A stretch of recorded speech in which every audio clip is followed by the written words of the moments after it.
Hello, I'm Instructor Ma. Welcome to the World Hapkido News Show, your complete resource for Hapkido news, events, and entertainment. Before we get started, remember to subscribe to our channel and ring the bell to get notifications when we post new videos like this one. Now on with the show. Hello and welcome to the World Hapkido News Show. I am your show host, Grandmaster Richard Hackworth, President of the USA Hapkido Union.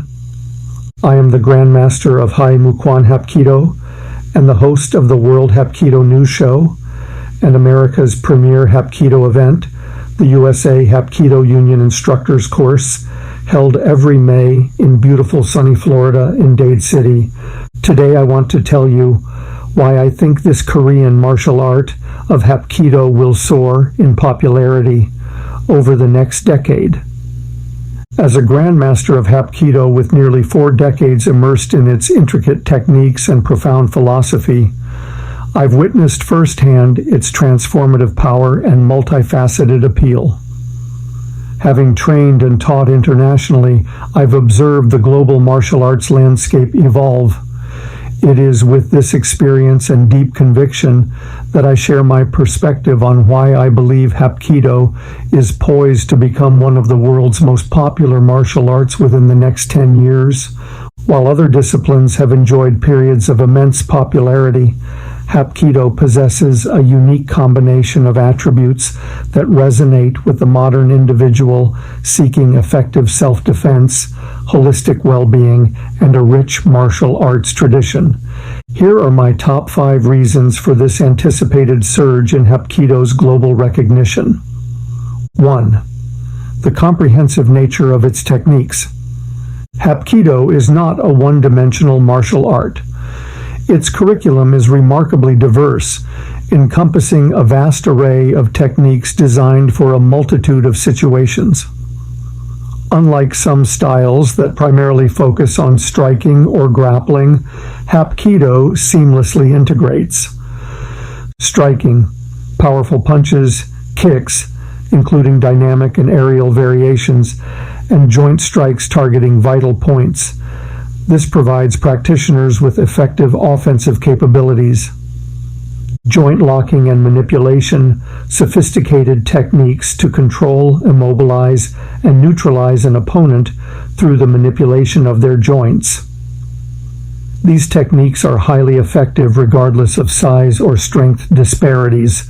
Throwing and sweeping. A wide range of throws and sweeps that utilize leverage and body mechanics to take an opponent off balance and to the ground. This adds another crucial dimension to self-defense. Falling and break falling, nakyo beop. Essential skills not only for safely executing throws, but also for mitigating injury during falls or takedowns, a practical benefit in everyday life. Weaponry. Traditional Hapkido often includes training with various weapons such as the short stick, danbong, belt, TTI, rope, pobak sul, and sword, jium, adding depth and complexity to the art. This comprehensive approach makes Hapkido a well-rounded martial art that equips practitioners with a versatile skill set applicable to a wide range of self-defense scenarios. In a world where personal safety is a growing concern, this adaptability is a significant draw.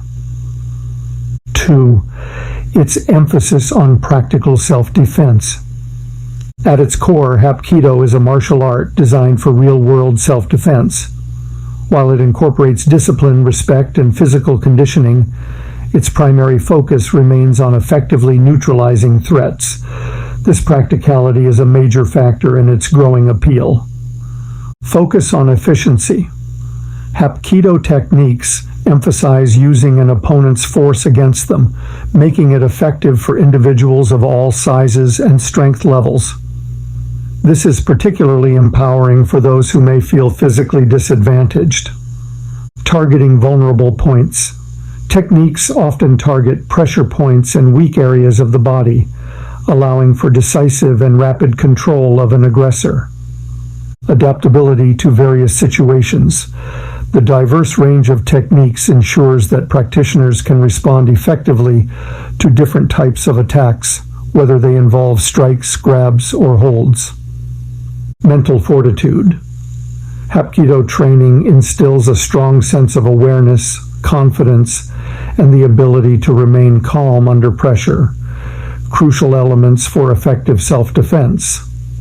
In an increasingly uncertain world, the practical self-defense applications of Hapkido resonate deeply with individuals seeking to protect themselves and their loved ones. 3. Its holistic approach to well-being. Beyond self-defense, Hapkido offers significant physical and mental benefits that contribute to overall well-being. Physical fitness. Training involves a full-body workout, improving strength, flexibility, agility, coordination, and cardiovascular health. The dynamic movements and varied techniques ensure a comprehensive physical conditioning regimen. Mental discipline. The rigorous training fosters focus, concentration, perseverance, and self-control. The need to memorize and execute complex techniques enhances cognitive function. Stress reduction. The physical exertion and mental focus involved in Hapkido training can be an excellent way to relieve stress and tension, promoting a sense of calm and well-being. Increased self-confidence. As practitioners develop their skills and physical capabilities, they often experience a significant boost in self-confidence and self-esteem. Community and camaraderie. Hapkido schools often foster a strong sense of community and mutual respect among students, providing a supportive and encouraging training environment. In today's fast-paced and often stressful world, the holistic benefits of Hapkido appeal to individuals seeking a martial art that nourishes both the body and the mind. The growing global awareness and accessibility. Thanks to increased internet presence, social media, and the dedication of Hapkido practitioners worldwide, the art is becoming more visible and accessible than ever before. Online resources, a wealth of information, instructional videos, and online communities dedicated to Hapkido are making it easier for people to learn about and connect with the art. Increased number of schools. While historically less widespread than some other martial arts, the number of Hapkido schools and instructors is steadily growing globally, making it more accessible to prospective students. Cross-training appeal. Many practitioners of other martial arts are recognizing the value of incorporating Hapkido's diverse techniques into their training, leading to greater exposure and interest. Film and media. While not as prominently featured as some other martial arts, Hapkido techniques have appeared in various films and media, sparking curiosity and interest. As global awareness continues to grow and accessibility increases, more individuals will have the opportunity to experience the benefits of Hapkido firsthand. 5. Its rich history and philosophy. Hapkido is more than just a collection of techniques. It is a martial art rooted in a rich history and a profound philosophy that emphasizes harmony, respect, and personal development. Historical lineage. Tracing its roots from the founder, Dojunim Choi Young-sul, back to ancient Korean martial traditions and influenced by Japanese Daito-ryu Aikijujutsu, Hapkido boasts a deep and fascinating history. Emphasis on Kai. The concept of Kai, internal energy, is central to Hapkido, encouraging practitioners to develop their internal power and focus. Principles of harmony, Hap, spirit, Kai, and coordination, Do. These core principles guide the practice and application of Hapkido techniques, fostering a holistic approach to martial arts training and personal growth. Respect and discipline. Hapkido training instills strong values of respect for instructors, fellow students, and the art itself, fostering discipline and a positive learning environment. In a world increasingly seeking authenticity and depth, the rich history and philosophical underpinnings of Hapkido offer a compelling alternative to purely sport-oriented or fitness-based martial arts. For these 5 compelling reasons, I am confident that Hapkido is on the cusp of a significant surge in global popularity over the next 10 years. Its comprehensive techniques, practical self-defense applications, holistic benefits, growing accessibility, and rich heritage position it as a martial art that resonates with the needs and aspirations of individuals worldwide. As more people discover the depth and effectiveness of Hapkido, I believe it will rightfully take its place among the world's most respected and widely practiced martial arts. I look forward with great anticipation to witnessing this exciting evolution. I personally invite you to check out our daily posts and content at facebook.com/usahapkidunya. Thank you for watching today's show. Remember to like, comment, and subscribe to our channel. We will be right back after these words from our sponsors. Ready to become a life champion? Dive into Be a Life Champion, The Martial Arts Way by Grandmaster Richard Hackworth, the ultimate guide to unlocking your potential using martial arts principles. Transform your life using the powerful techniques and wisdom found in martial arts. This book will inspire you to conquer challenges and elevate every aspect of your life. Master the art of living like a true champion. Available now on Amazon. Hello, I am Grandmaster J.G. Knott. I am the Vice President of the USA Hapkido Union and the founder of J-Mukwan Hapkido. Today I will be talking about developing loyalty in Hapkido. As a Grandmaster of Hapkido, I believe that loyalty is not merely a concept, but a cornerstone upon which our martial art is built. It is the glue that binds us together, the compass that guides our actions, and the shield that protects our honor. Loyalty in Hapkido is a complex tapestry woven from threads of respect, dedication, and unwavering commitment. Respecting the lineage. At the heart of loyalty lies respect for our lineage and the founder of Hapkido, Dojunim Choi Young-sul. We trace our roots back to ancient Korean martial arts, and it is our duty to honor those who came before us. This respect is demonstrated through diligent training, adherence to tradition, and a willingness to learn from our masters. By understanding the history and philosophy of Hapkido, we deepen our connection to the art and foster a sense of belonging to a larger community. Dedication to training. True loyalty is demonstrated through unwavering dedication to our training. This means consistently attending classes, practicing at home, and seeking opportunities for growth. It requires sacrifice, discipline, and a willingness to push ourselves beyond our limits.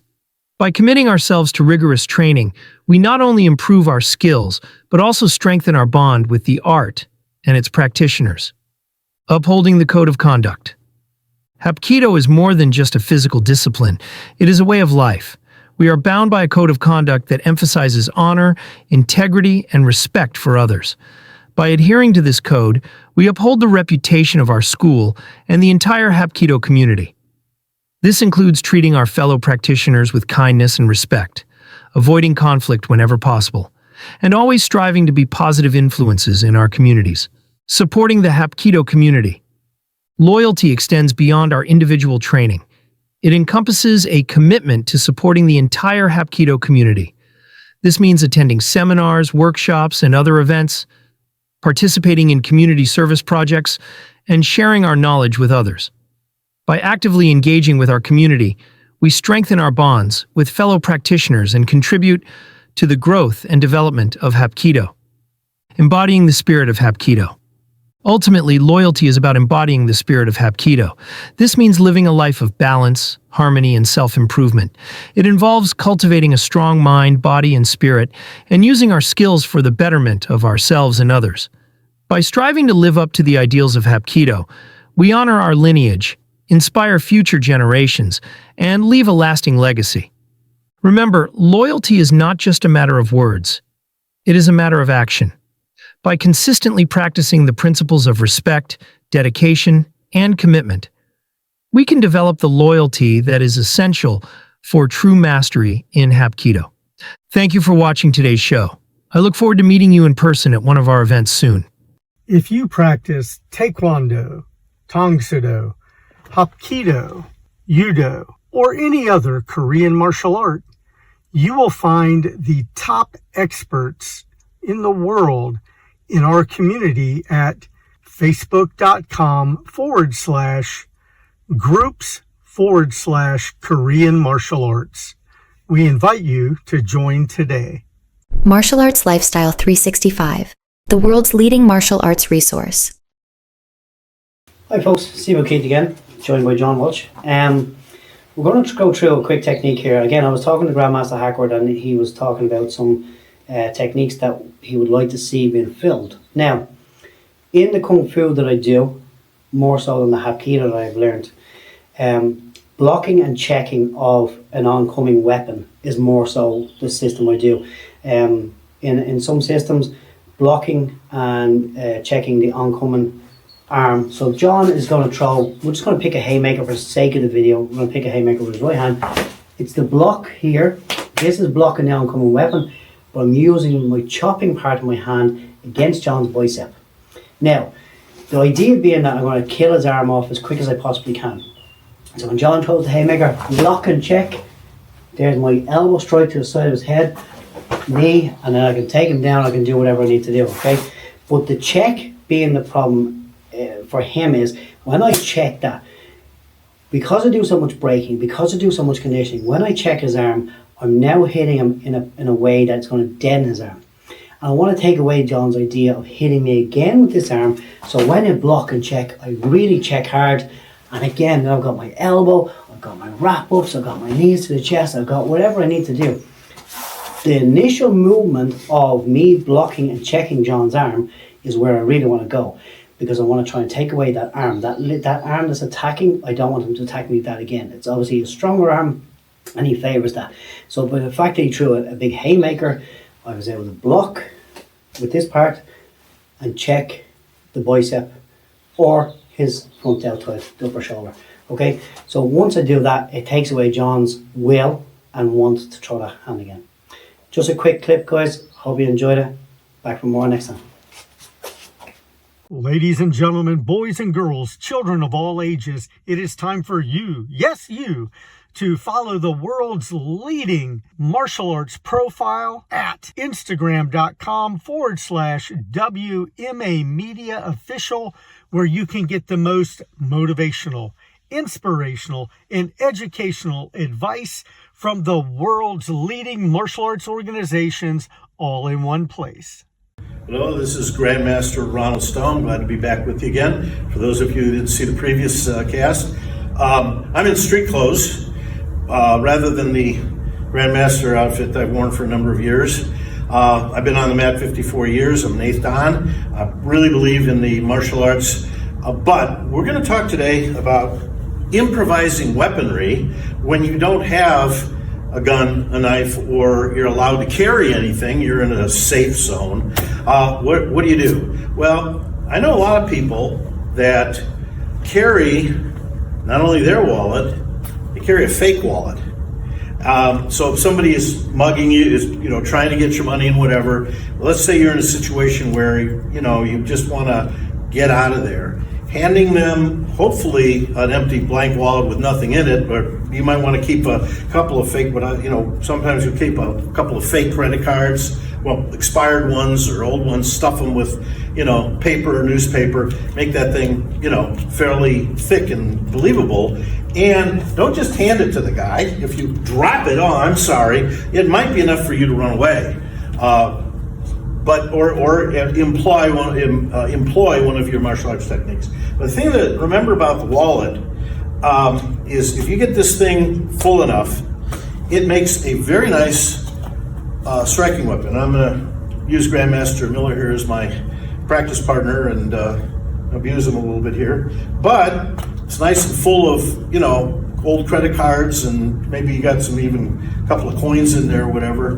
It makes a nice strike weapon to the three areas that I prefer, for self-defense in a life-threatening situation. Again, these improvised weapons are for self-defense in a life-threatening situation. They're not to go out and practice on somebody who's just bad-mouthing you in a parking lot. But again, a straight-in strike to the throat, zipping it across the eye. Now, if it's a situation where you have some distance, you can also use this as a throwing weapon. We talked about improvised weaponry can either be striking or they can be throwing.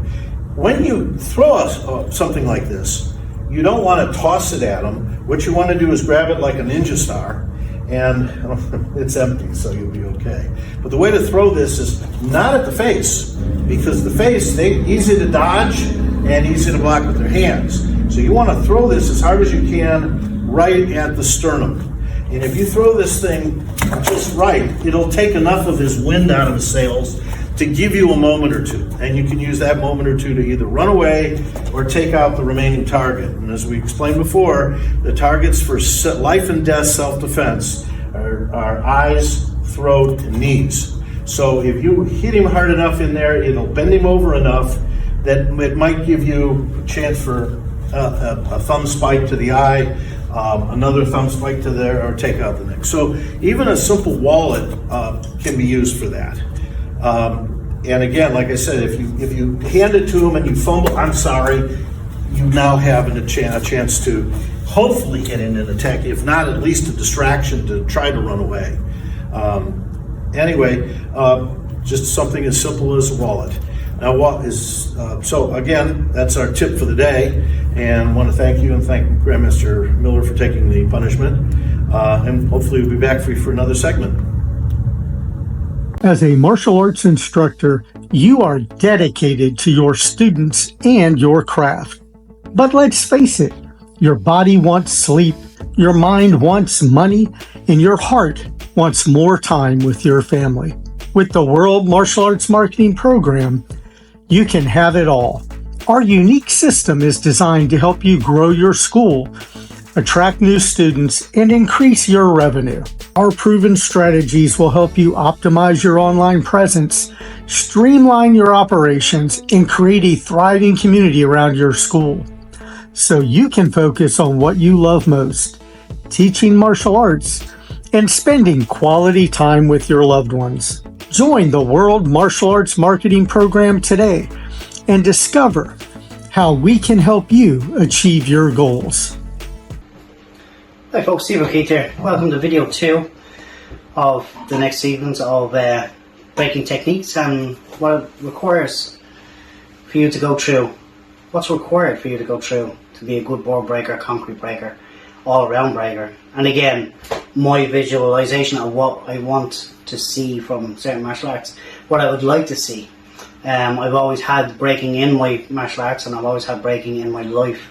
As you know, anybody who knows me, I was born into this. My dad was teaching martial arts from 1972, and when I was born, we had students living with us, training with us, breaking on a daily regime. So it's pretty much all I've known all my life. But in this part of the video, we're going through principles of breaking force, the energy and transfer that you must get to allow the boards to break. Now again, I touched on this on video 1, if you've watched that one, is where the visualization of the board is in front of you, but you must visualize hitting behind it. We use a breaking plate. It's a steel plate I got made up in a local craft shop, but it gives me an inch behind the board where the board can go into. So it gives me 2 areas of pressure and holding of the board. When I kick the middle of the board or hit the middle of the board, it can now go through, and it has an inch to go through the back. It gives me enough of a visualization though, because what I've done is I've painted the back of that steel plate red, so that when the board is in front of it, I'm aiming for the red. My students didn't realise for a long time, until I actually said it to them, that that's what happened was I painted the back of it red for a reason. Because now when you're hitting the surface and you're not transferring the energy enough into that board or that block, I can say to you, aim for the red. So when you aim for the red, you can now see the red, but the block is just in the way, or the board is just in the way. So it just helps you visualize and focus. Now when it comes to the principles behind this, your mind gets to a point, so you've got a self-defense mechanism in your brain. So when you hit something, We're going to use fingertips for a reason, okay, because it's easier to visualize. So if I hit my fingers off something, they bend automatically to allow my brain bends them automatically to allow the pain factor not to come into it. Whereas if I hit with straight fingers, the brain go, oh, that hurt. So again, it's a principle and it's a visualization of how I strike. Whereas in my brain, when I get to here, I've already struck the object. So the brain hasn't comprehended that it might hurt. So that when I do actually hit, now the fingers don't bend, they hit with a solid strike. That is the principle behind all of the breaking that I do. And again, it goes across the board. Excuse the pun, but it goes across the board. When you're talking breaking of any materials, breaking of any sort, whether it be elbow, whether it be hand, whether it be stump, whatever the break, you must visualize where you're going for. Because if you're just hitting the top here, that's all you're going to do. And eventually it will hurt. If you can visualize how to hit below, you can definitely get through it. Okay, there's nothing. I would never give my students anything to break that they weren't already able for. I'm a firm believer in that one. As an instructor, I have a duty of care, so I have to push these principles onto my students to let them see that if they trust what I say, listen to what I say, follow what I say, they can actually break it. That it's only their own brain that gets in the way. So that's their visualization more than mine. I can visualize them breaking it. I can right away say, yes, I know you can break this. And it's not that I'm telling them lies, I'm telling them the truth because I know I've trained them to that point of, yes, you can definitely do this. You just have to believe me now and you have to do what you do. So the energy transfer then from me to my student, believe it or not, is me giving them some of my energy saying, no, you're going to do this. You know, patting the back going, come on, you got this. You know, it's not that I have to be, there doesn't have to be 100 people in the crowd saying, come on, you can do this. It can be as simple as your instructor saying to you, you got this, let's go. You now have the belief because he has the belief or she has the belief in you. They have the belief in you. We have to be politically correct. But when it comes to it, if your instructor says to you, you got this, now in the back of your head, your instructor's told you, yes, you have this. Let's do it. Let's get it done. Now you get up, you apply correct technique, which was the first video we mentioned, was the correct technique. When you get into then the transfer of the energy from your instructor to you, and then you to the board or the material you're breaking. Now that's a perfect transfer, and that's how it works. So that's how, when you apply your technique, your transfer of energy, your positive, good energy that, yes, I'm going to do this. And don't have it in the back of your head going, this might not break, this might not go, I'm not going to do this. No, you are going to do it, and you approach it with that mentality of, yes, I'm going to do it. There's no try, there is just do. I know it's a bit of a Yoda moment, but anyway, we'll be going on to the next video very shortly, and hopefully this one made sense to you. Thank you. I'm Instructor Ma, and along with your show hosts and sponsors, we thank you for watching today's show. Be sure to share this with your friends, subscribe to our channel so that you don't miss a single exciting episode. You can visit our sponsors by the following links in the video descriptions.